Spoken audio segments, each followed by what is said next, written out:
Hey y'all, Mac here. I'm back with another build video on PoE 2 this time. After the loot changes, I decided to come back, and it has been more fun than ever. I've really enjoyed playing the buff changes, and it feels really good to just like juice maps again.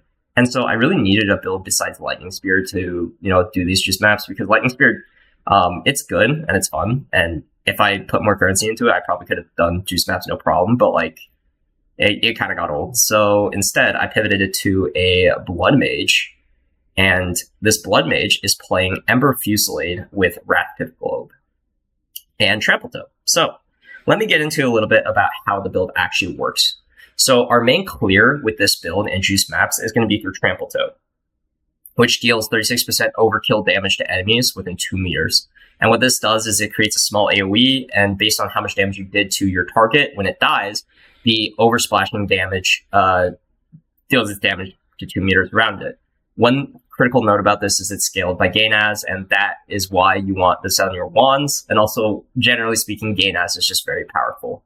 And so, when we are able to scale a lot of this damage, we get an insane off-screen potential with this build, which is what we need, considering the fact that we are running low move speed boots. On top of this, I'm also running Headhunter. I don't think it's very necessary. It doesn't save as much time as you think. It's just kind of nice defensively occasionally. And sometimes you get move speed, and the biggest thing is you get some Gainaz mods from rares that can just scale the damage of Trample even more to let me do higher Delirium content. And that's where most of the currency is right now, is high deli, high rarity, high quantity, as per usual. So how Wrath Globe works is it gives you more crit chance and more damage, or increased damage based on your maximum life. And so we want to scale as much max life as possible. I'm scaling this to close to 4K now, and this is through soul cores and runes. I kind of like check around to see where this sort of like happy balance is. Don't just suck in all soul cores at once. Check to see if the runes are decent enough, and then do some like quick paper math. The actual defensive layer is going to be at Ziri's Acuity. Besides the big life pool, we need a way to regenerate it, right? Because we're Blood Mage. We spend life to cast spells. So instead of having to chug a flask constantly, I'm playing at Ziri's, and we're playing the Node Vitality Siphon, which just leeches spell damage as life. Since we're crit capped, we always have instant leech from this damage. The body armor is kind of up in the air, but I'm running Warrior Invictus, and this is just to get a bunch of reses as well as max life. And it gives us a little bit of energy shield as well as some other defensive stats. Honestly, the evasion and armor are kind of worthless. Like, this build isn't tanky. It's more dependent on you just being able to screen clear. And there are several times where I've died to just like getting dogpiled, and it's going to happen. That's just the inevitability of doing higher tiered Delirium content.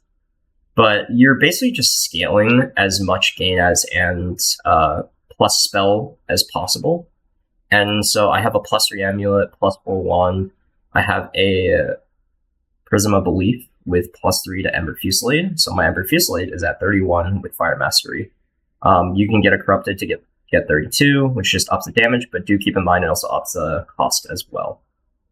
To get more life, I'm also running 3 Grand Spectrums, which is pretty expensive, but it is nice because you get 6% per each if you have all 3.